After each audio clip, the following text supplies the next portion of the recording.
जो महापुराण की कथा कहती है, भगवान शंकर का चरित्र कहता है, शिव तत्व कहता है। स्वयं मां जगज्जननी जगदम्बा नंदी के पास बैठकर नंदी से अपने हृदय की बात कहती हैं।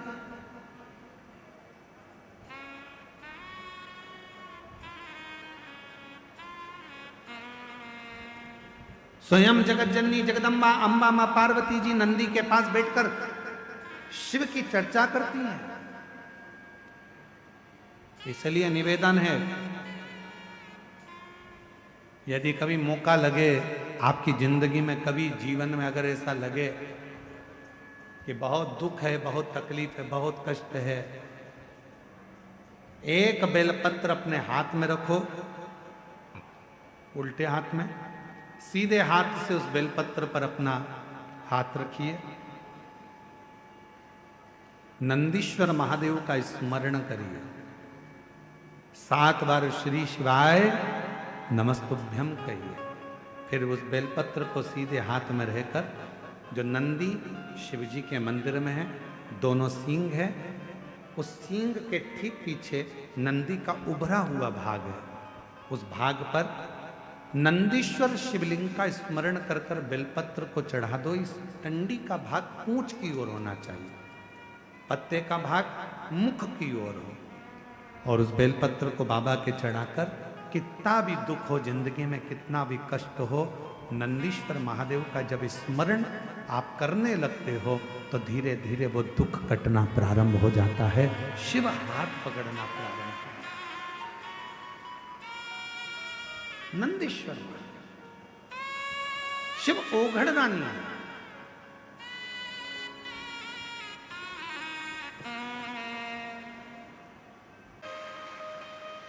सबसे पहला भरोसा अपने आप पर होना चाहिए। सबसे पहला भरोसा अपने आप पर करें।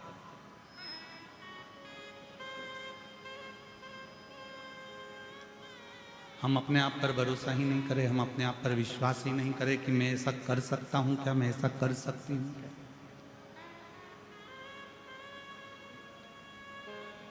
कोई तुमसे कहे तेरी जन्म पत्रिका में कोई भी योग अच्छे नहीं है, कोई तुमसे कहे कि तेरी हाथ की रेखा में कोई भी योग अच्छे नहीं है, कोई तुमसे कहे कि तेरे घर का वास्तु भी अच्छा नहीं है, उससे कहना कि मेरी पत्रिका बुरी है, मानती हूं, मेरे हाथ की रेखा बुरी है, मानती हूं, मेरे घर का ग्रह विकार है, मानती हूं, पर उससे कहना इन सब को पलटने की सामर्थ्यता मेरे महादेव में भी है और मुझे में भी है, इन सबको पलट सकते।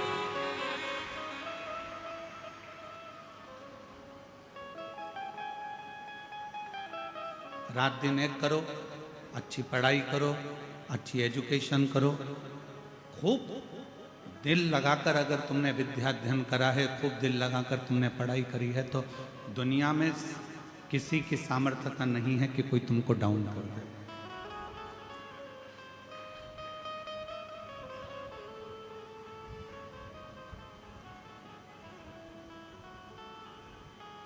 किसी की सामर्थ्यता नहीं है कि कोई तुमको नीचे गिरा दे। मेरे शंकर भगवान उसी को उठाते हैं जो बहुत ज्यादा मात्रा में गिरा हुआ होता है। आप देख लीजिए, सारे देवताओं ने अच्छे अच्छे को पसंद किया, पर मेरे शंकर भगवान सर्प को अपने गले में धारण करते हैं, जिसको कोई नहीं अपने पास में रख सकता।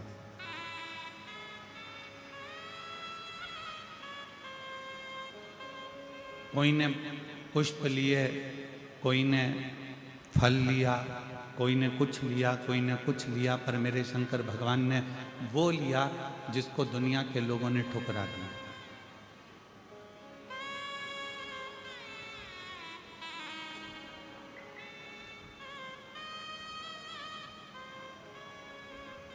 घुंगरी खुर्द के ग्रामवासियों से मैं एक बात पूछूं, उत्तर देना। लकड़ी जलाते हो, चूल्हा जलाते हो, सिगड़ी जलाते हो, कंडा जलाते हो, गोबरी जलाते हो, जो राख निकलती है उस राख को फेंकते हो कि नहीं फेंकते हो? जम के तो बोलो, फेंक देते हो ना? घोड़े पे ले जाके डाल देते हो, उसको घोड़े पे ले जाकर फेंक देते हो।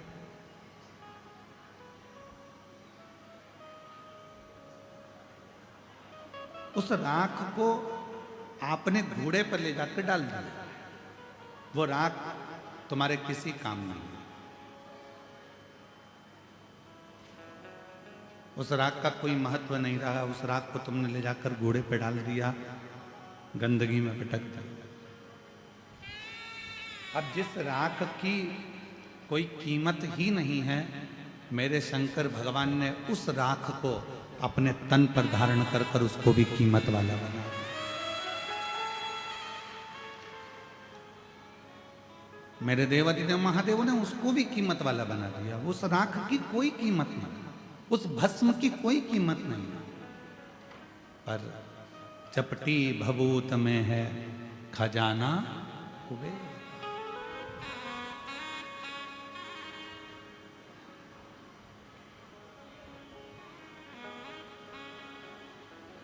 उसके तन पर अगर कोई भस्म भी आकर पड़ जाती है तो वो भी कीमत वाली हो जाती है, उसकी भी कीमत हो जाती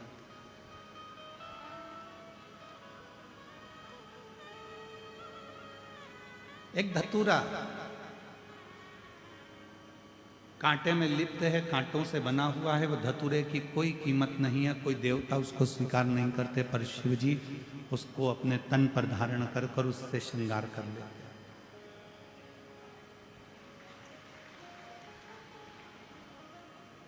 जिसको सबने ठुकराया, जिसको सबने धक्का दे दिया, उसको शिव जी ने अपने गले लगा लिया। और आप भी स्मरण में रहें, दुनिया ताना देती है, दुनिया अपशब्द कहती है, दुनिया गाली देती है, दुनिया आड़ा टेढ़ा बोलती है, दुनिया शब्द अपशब्द कहती रहती है। सारी दुनिया के लोग अगर आपको आड़ा टेढ़ा भी कहते हैं तो आपको टेंशन लेने की जरूरत नहीं। आप शिव जी को एक लोटा जल चढ़ाते रहो, एक दिन मेरा भोला बाबा तुमको गले जरूर लगा देगा।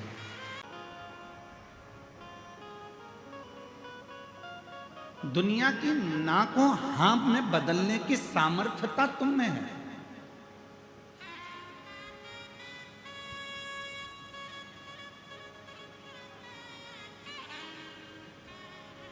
मेरे शिव जी ने उनको स्वीकार करा जिनको सबने नकार दिया। मेरे शंकर भगवान ने उनको स्वीकार करा जिनको लोगों ने धक्का मारकर निकाल दिया। हम आपसे पूछें, महाभारत का वन पर्व कभी पढ़िएगा। गीता प्रेस गोरखपुर से महाभारत खरीद कर लाना, उस महाभारत का वन पर्व पढ़ना। वन पर्व में, महाभारत के वन पर्व में जब पांडव सब कुछ हार गए, जब पांडव के पास में कुछ भी नहीं बचा, जुए में सब कुछ हार गए, तब भगवान कृष्ण को भी चिंता लग गई कि इन पांडवों ने सब कुछ हार दिया, सब कुछ। आज आप लाखों की संख्या में आए हो, शायद घुंगरी खुर्द की जिंदगी का पहला ऐसा मेला होगा जिसमें ये लाखों की भीड़ यहां समाहित है। लाखों। जरा भीतर उतारिए इस शब्द को। और जितने आस्था चैनल पर श्रवण कर रहे हैं, जितने फेसबुक यूट्यूब पर श्रवण कर रहे हैं, वो भी इस बात को अपनी जिंदगी में उतारिएगा। जब पांडव जुए में सब कुछ हार गए, सब कुछ समाप्त हो गया, कुछ भी नहीं बचा, जब पांडवों की स्थिति पूर्ण तरह से टूट गई, बेकार हो गई, जब कुछ नहीं बचा, तब भगवान कृष्ण को भी थोड़ा सा चिंता व्यापी। और भगवान कृष्ण को लगा कि इन पांडवों का आखिर होगा क्या? ये हिम्मत टूट रही है, ये हिम्मत हार रहे हैं, ये अंदर से टूट रहे हैं, ये नीचे अंदर से टूट कर गिर रहे हैं। तब भगवान कृष्ण ने उसी समय युधिष्ठिर को, अर्जुन को, नकुल को, सहदेव को, भीम को, युधिष्ठिर सबको बुलाया और बुलाकर कहा, पांडवों अब तुम जुए में सब कुछ हार चुके हो, तुम्हारे पास कुछ भी नहीं बचा है, तुम्हारे पास में अब कुछ नहीं है, तुम अंदर से हिम्मत मत हारना। एक काम करो, भगवान कृष्ण कहते हैं पांडवों, अब तुम्हारे पास में जब कुछ भी नहीं बचा, तुम पूरी तरह से हार चुके हो, कुछ भी तुम्हारे हाथ में नहीं है, तो हिम्मत मत हारना, खुद पर हिम्मत रखना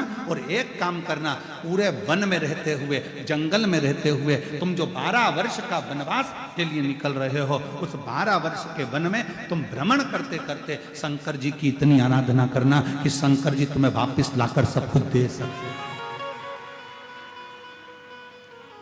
तुम्हें कोई कुछ लाकर दे चाहे नहीं दे, पर देव अधिदेव महादेव तुम्हारा खोया हुआ पूरी सत्ता लाकर देंगे। शंकर जी तुम्हारा वैभव लाकर देंगे। शंकर जी तुम्हारा जो वैभव चले गया, जो कुर्सी चली गई, जो पद चले गया, जो प्रतिष्ठा चली गई, जो सत्ता चली गई, जो वैभव चले गया, शिव जी तुमको सब लाकर देंगे, सब।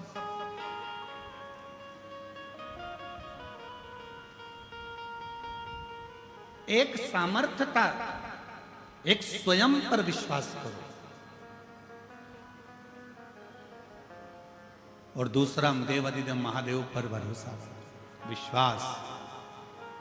लाखों की संख्या में आप आए हो, ये विश्वास मानकर रखना, जब आप कथा सुनोगे, कथा के बीच में जब श्री शिवाय नमस्तुभ्यम का 5 बार उच्चारण आप और हम करेंगे, जब हम बाबा से कहेंगे बाबा सब दुख काटो, आप और हम साथ में बोलेंगे, 2 क्षण के लिए जब आप और हम मौन हो जाएंगे, चुप हो जाएंगे, उस समय पर नेत्र बंद कर कर आप बाबा से जो मांगते हो, मेरा शंकर 3 महीने में तुम्हारी झोली में वो ला कर डाल दे,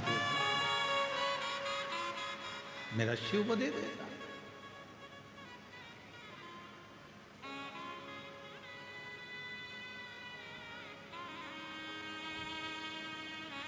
क्यों इतनी संख्या में लोग आते हैं? क्यों लाखों की संख्या में? आपको कोई आधा घंटा के लिए धूप में बिठाए तो आप धूप में नहीं बैठ सकते।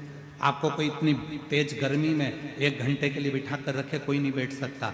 पर जरा बाहर की स्थिति देखिए कि धूप में हमको लगता है सुबह 8 बजे से ऐसे कैसे ही बैठे हुए हैं इस 1 बजे की कथा के लिए, सब धूप में बैठे, कोई पेड़ों पर चढ़कर, कोई गाड़ियों पर चढ़कर, कोई पेड़ों की छांव में, कोई दुकान की छांव में, जहां तहां जिसको जहां जगह मिल रही है वो वहां बैठा। क्यों बैठ रहे हैं?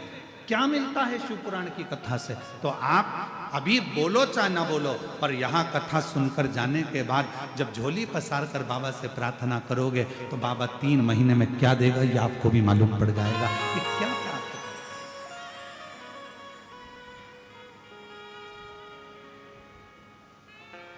कितनी उदारता है उसकी।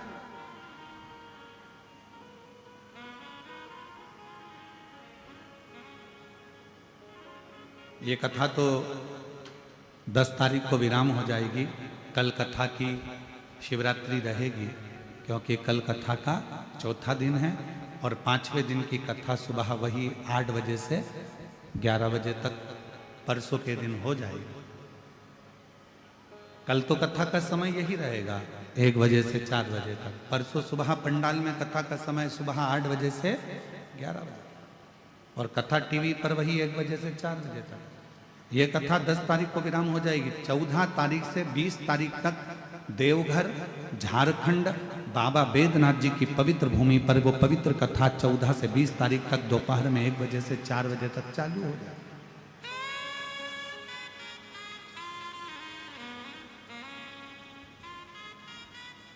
बाबा बैद्यनाथ कथा स्थल कोठिया नजदीक दर्दमारा सुल्तानगंज रोड देवघर झारखंड में 14 से 20 नवंबर तक शिव महापुराण की कथा रहेगी 1 बजे से 4 बजे तक।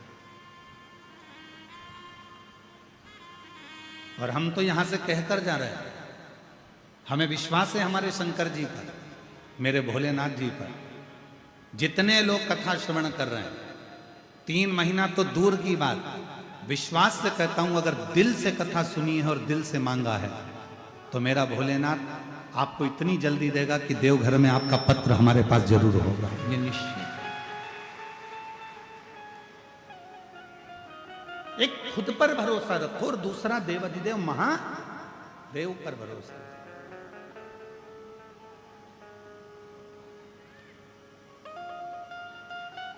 कोई कह दे तुम्हारा भाग्य बेकार है, ना ना ना, मेरा भाग्य बहुत अच्छा है, मैं शंकर जी की कथा सुनती हूँ। कोई कहे तुम्हारी किस्मत बुरी है, ना ना, मेरी किस्मत जैसी किसी की किस्मत नहीं हो सकती, मैं शंकर जी के मंदिर में 1 लोटा जल चढ़ाने रोज जाती हूँ, ये मैं किस्मत वाली हूँ, मैं भाग्यशाली हूँ। कोई कहे तुम्हारी पत्री का बुरी, हाँ हो सकता है। कोई कहे तुम्हारी हाथ की रेखा बुरी, हाँ हो सकता है। कोई कहे तुम्हारी घर की दशा बुरी, हाँ हो सकता है। पर इतना जरूर है कि मेरा शंकर, मेरा ओघड़दानी, जिस पर मैं भरोसा करती हूँ और अपने आप पर भरोसा करती हूँ, एक दिन अपनी जन्म पत्रिका को भी बदल कर मानूंगी और एक दिन अपने हाथ की रेखा को भी बदल कर मानूंगी। वो आपकी मेहनत बदलेगी, वो आपका परिश्रम बदलेगा, वो आपका कर्म बदलेगा।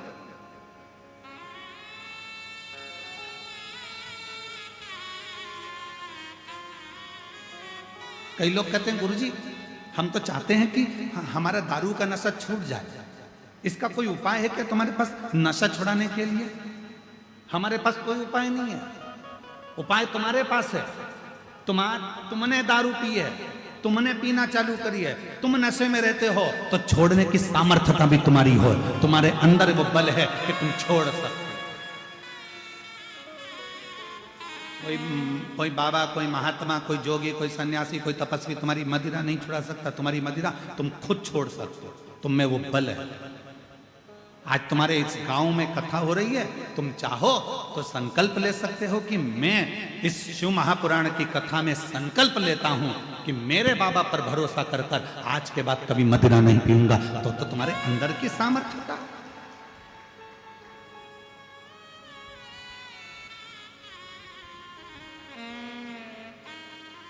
तुम्हारे भीतर की सामर्थ्यता।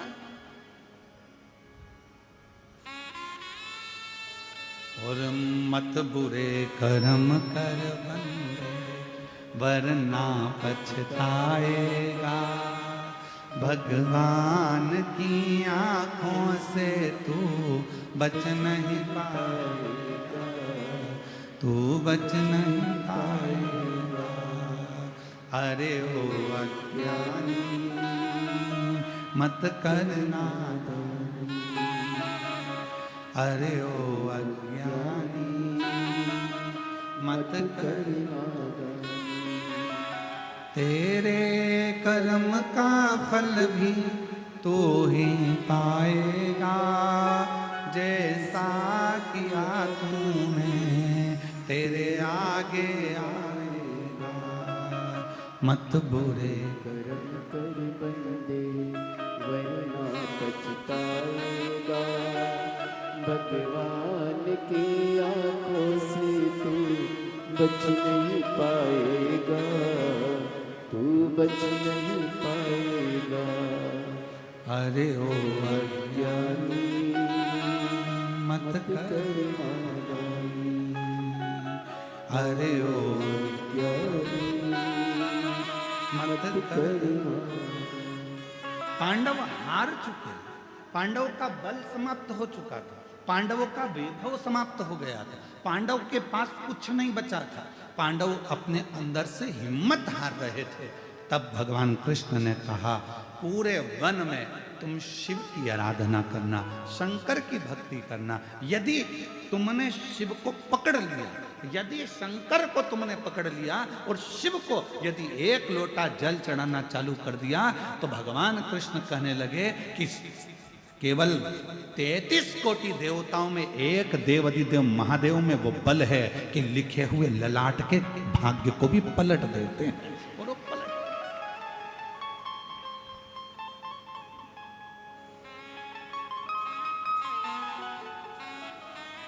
विधाता का काम है भाग्य लिखना, विधाता का काम है भाग्य को लिखना, पर भाग्य को पलटना विधाता का काम नहीं है। विधाता भाग्य को लिख सकता है पर पलट नहीं सकता।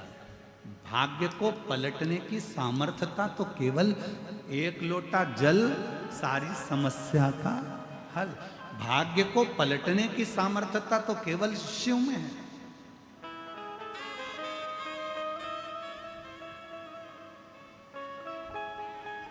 एक पत्र है, अच्छा है, देखिए।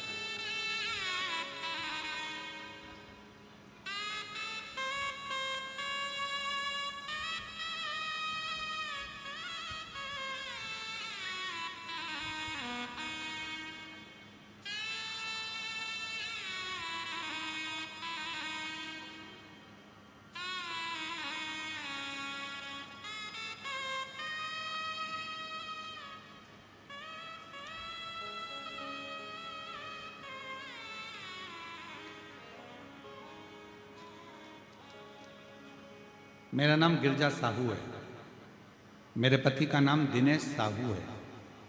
मैं बिलासपुर सकरी की रहने वाली हूँ। कहीं बैठी हों तो हाथ हिला सकती हैं। आप ही हैं?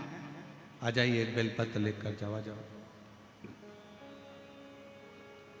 पत्र एलईडी पर चल रहा है, आस्था चैनल पर चल रहा है। आप लोग साथ में पढ़ें पत्र को। मेरा नाम गिरजा साहू है। मेरे पति का नाम दिनेश साहू है। मैं बिलासपुर सकरी की रहने वाली हूँ। गुरुजी, आपको चरण छूकर प्रणाम करती हूँ। एक लोटा जल का बखान करूं गुरुदेव। आपकी कथा 2020 से सुन रही है गुरुदेव। मेरी बेटी नेहा साहू, जिसके मन में संशय था, जितनों से भी पूछा था एक ही बात कहते थे कि ये कभी सरकारी नौकरी नहीं करेगी। गुरुदेव, बेटी ने हिम्मत हारी। मेरी बेटी से मैंने कहा, वो सियोर वाला बाबा कहता है यदि विश्वास खुद पर है और शंकर जी के एक लोटे जल पर है तो तुझे सरकारी नौकरी जरूर लगेगी। तो मेहनत कर। बाबा की ऐसी कृपा हुई गुरुदेव, बाबा ने मेरी बेटी जब नौकरी की तैयारी करी, शायद पहली बार ऐसा हुआ होगा कि 22 वर्ष की मेरी लड़की और सरकारी नौकरी की तैयारी में लग गई, केवल आपकी कथा के भरोसे और शिव के भरोसे। 22 वर्ष की मेरी बेटी जब सरकारी नौकरी के लिए अप्लाई करने लगी और पढ़ाई भी साथ में करने लगी, आज मेरी बेटी सरकारी कोर्ट में स्टेनोग्राफर के पद पर नियुक्त हो गई। मैं बाबा को धन्यवाद देती हूँ। और गुरुजी, मेरे जेठ के बेटा अमर साहू, उसने भी कहा कि चाची जी, अगर मेरी बहन की नौकरी लग सकती है तो क्या मेरी लग सकती है? वो तो मुझसे उम्र में भी छोटी है, 22 साल की है और मैं 25 साल का हूं, क्या मेरी भी लग सकती है? मैंने अपने जेठ के लड़के से कहा कि तू भी शिव पर विश्वास करो, खूब मेहनत कर। और सियोर वाला महाराज कहता है कि रात दिन पढ़ाई करो, रात दिन एक कर दो, तू भी लग जा। और आज मैं बाबा को धन्यवाद देने के लिए आई हूँ। आज मेरा बेटा भी सरकारी नौकरी में ACL पर असिस्टेंट मैनेजर के पद पर नियुक्त हो गया। मैं बाबा को यहाँ साधुवाद देने के लिए आई। एक खुद पर भरोसा और एक शिव पर भरोसा।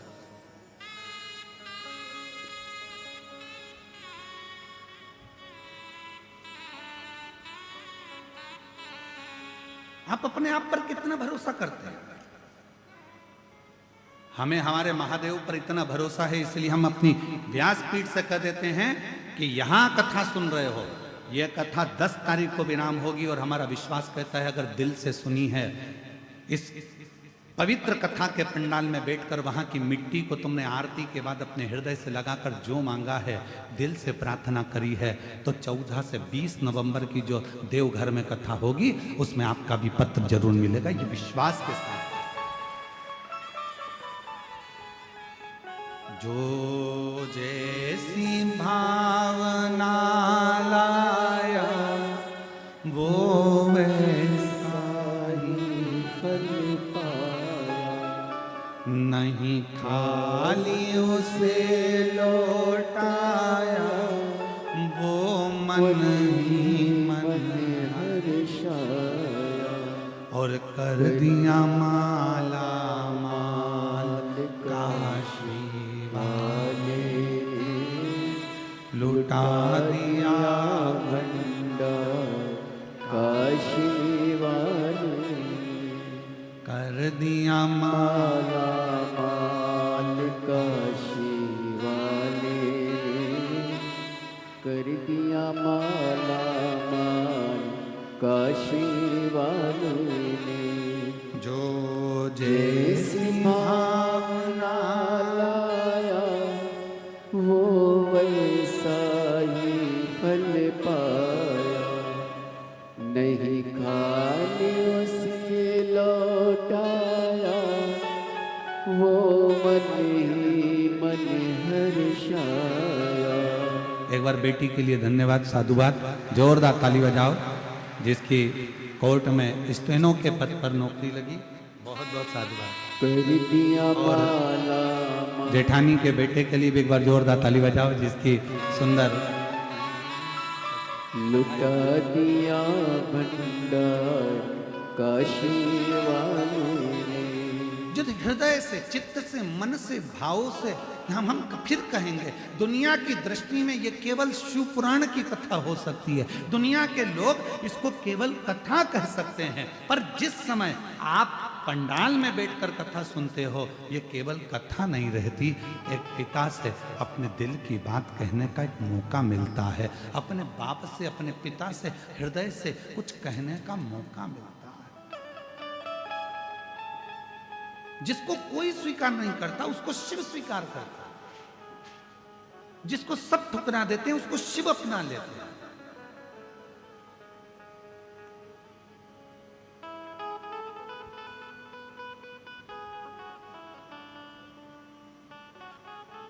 जिसको सबने ठुकरा दिया उसको शिव ने अपना लिया।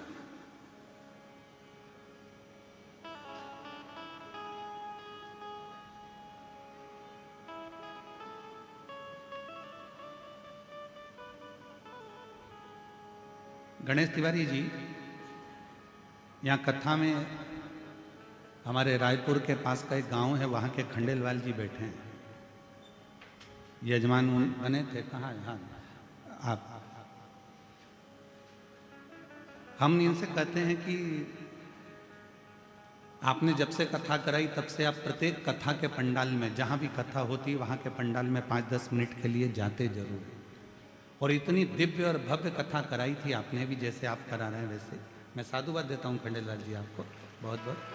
तो हमने इनसे 2-3 बार पूछा, हमने उनके बेटे सागर खंडेलवाल से पूछा, उनके भतीजे जी से पूछा, सबसे, कि आप इतनी दूर दूर कहाँ, रायपुर के आगे गांव और वहाँ से यहाँ आकर कथा या अन्य जगह, बहुत सारी जगह जहाँ 200-200, 300-300 किलोमीटर दूर आते हो, तो कहा गुरु जी ना जाने बाबा की ऐसी क्या कृपा है, हम जिस कथा के पंडाल में पहुँचते हैं बाबा कुछ ना कुछ पंडाल से जाने के बाद ऐसी खुशखबरी सुना देता है कि हमारा कथा में जाना सार्थक हो जाता है। हमारा कथा में जाना सार्थक हो जाता है।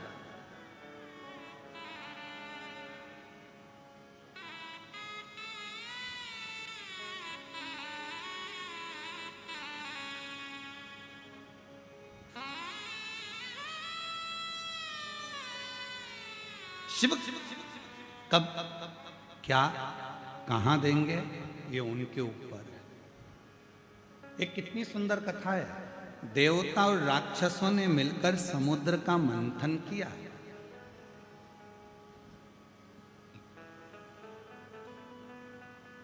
समुद्र का मंथन किया, वासुकी नाग की नेति बनाई, मंदराचल पर्वत का, सुमेरु पर्वत का रई बनाई।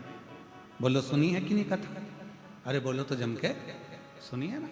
अब जो वासुकी नाग था, उस वासुकी नाग को पर्वत में ऐसा लपेटा गया, एक छोर देवताओं ने पकड़ा, एक छोर असुरों ने पकड़ा, वो इधर खींचे, वो इधर खींचे, तो जो पर्वत है वो घूम रहा था, जिससे वो मंथन हो रहा था।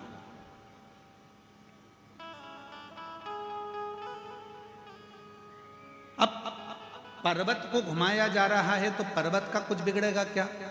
जम के बोलो जरा, अरे बोलो तो। बिगड़ेगा किसका? जो देवता खींच रहे हैं उनका कुछ बिगड़ेगा, जो असुर खींच रहे हैं उनका कुछ बिगड़ेगा नहीं। बिगड़ेगा किसका? एक तरफ सांप का मुख पकड़ा है वासुकी नाग का, दूसरी तरफ वासुकी नाग की पूंछ पकड़ी है और खींचा जा रहा है। सबसे ज्यादा कष्ट किसको हो रहा होगा? पर्वत को, देवता को, असुर को कि नाग को? बोलो बोलो बोलो, नाग को। सर्प को सबसे ज्यादा तकलीफ हो रही होगी। और बाद में हुआ क्या? जब अमृत निकला, देवता लेकर चले गए, असुर लेकर चले गए, और जो पर्वत था वो भी अपनी जगह पर चले गया। पर सबसे ज्यादा जिसको तकलीफ थी, घिस घिस के वो सांप की हालत खराब हो गई थी। वासुकी नाग के शरीर से रक्त टपक रहा था, वो वासुकी नाग पूरा छरछर हो गया था, एक कोने में पड़ा हुआ था, कोई देख नहीं रहा था, सब अमृत पीने में लगे थे।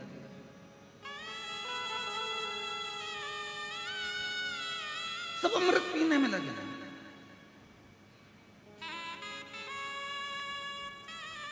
ये दुनिया की रीति है। अपना काम बनता, चूल्हे में जाए, हम काय को बोले, तुम बोलो। ये दुनिया की रीति है। अपना काम बनना चाहिए, अपना काम हो जाए, इसके बाद तो कोई पूछता ही नहीं। कहाँ हो श्रीमान, क्या कर रहे हो श्रीमान, कोई नहीं पूछेगा। और ऐसे तो फिर काकी जी, भाभी जी, बुआ जी, फूफा जी, नाना जी, मामा जी, हव साहब। तुम ध्यान देना, पूरी शादी में बरमाला होती है तब पंडित जी को नहीं ढूंढा जाता। जब पूरी शादी में सब काम होता है, भोजन करते समय भी पंडित जी को नहीं ढूंढते। पंडित जी की जरूरत कब पड़ती है, जब सब काम हो जाता है, उसके बाद रात्रि को दूल्हा दुल्हन बेटे तो के पंडित कहाँ है, जरा ढूंढ के लाओ। अब मालूम पड़े पंडित जी को कोई ने ना खाने की पूछी, ना पानी की पूछी, ना किसी चीज की पूछी, और ब्याह के लिए अब पंडित जी को ढूंढ रहे, टार्च जला जला के ढूंढ रहे। कहाँ है पंडित जी, देखेगा पंडित जी, देखेगा पंडित, बॉस हो रहा है। पंडित जी को, पंडित जी उठो उठो, प्रणाम साहब प्रणाम, चलो मैं चाय लाऊं तुम्हारे लिए। पंडित जी बोले इतनी देर से तो किसी ने नहीं पूछा।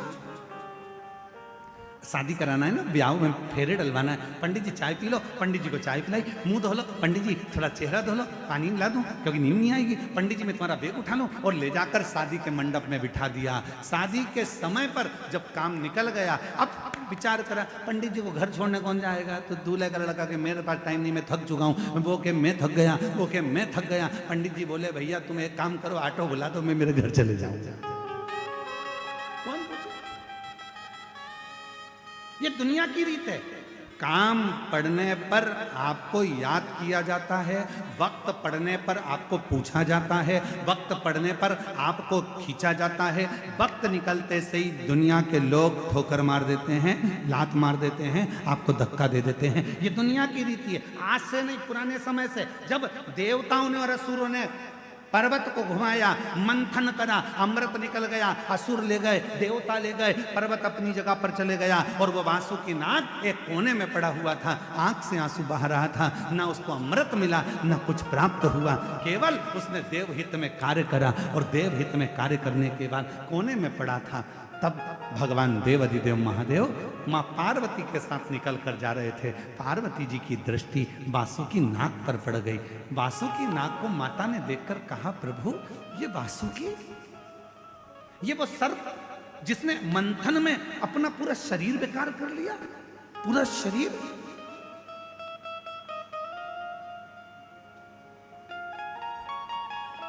शिव जी का ध्यान गया, वासुकी।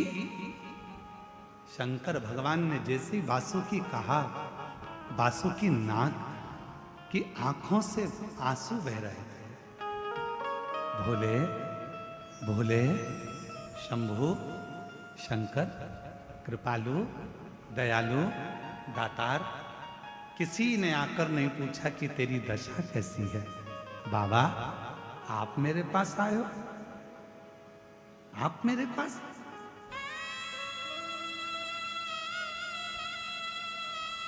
शिव जी ने कहा क्यों चिंता करता है, सारे देवता अमृत पी रहे हैं, तेरे लिए लेकर आऊं।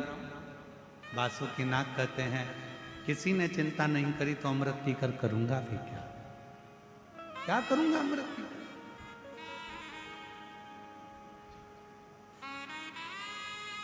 अमृत नहीं चाहिए तो क्या चाहिए तुझे।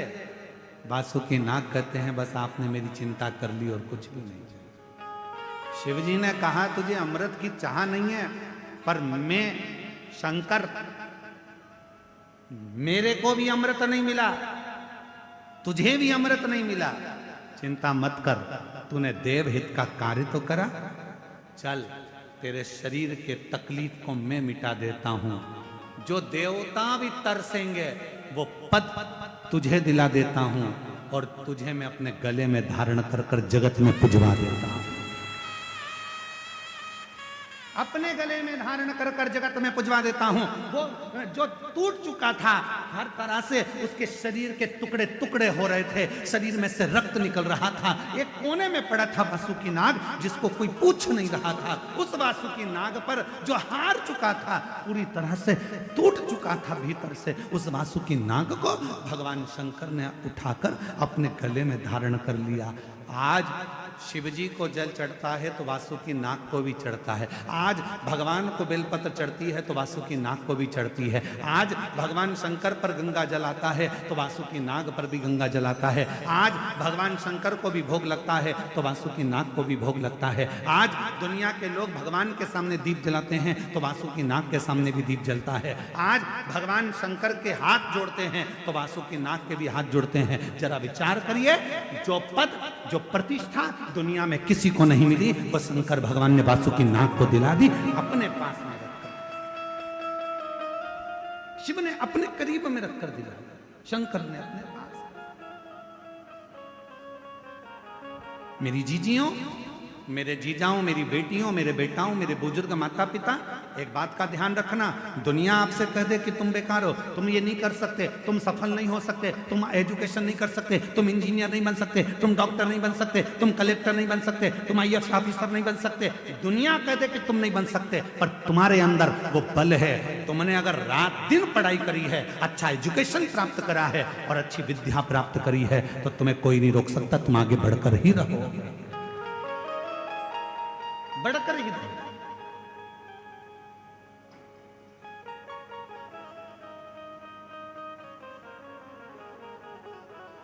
और बड़ी प्रसन्नता के साथ कहना चाहूंगा, आज इस गांव ने, घुंगरी खुर्द छोटा सा गांव है, पर इस गांव ने दिल लूट लिया जब हमने देखा कि दरवाजों पर लोगों ने भक्तों के लिए पानी भरकर रखा है और भक्त पानी पी रहे हैं। उनके लिए जो चले आ रहे हैं, उनके लिए मैं घुंगरी खुर्द के एक एक परिवार से कहना चाहूंगा, अगर आपके परिवार में जो बेटियां हैं और वो बेटियां अगर अच्छी पढ़ना चाहती हैं, तो आज इस व्यासपीठ से कहना चाहूंगा कि घुंगरी खुर्द की जो बेटी अच्छी एजुकेशन करना चाहती है, उसे बिठले सेवा समिति अपने खर्चे से पढ़ा सकती है।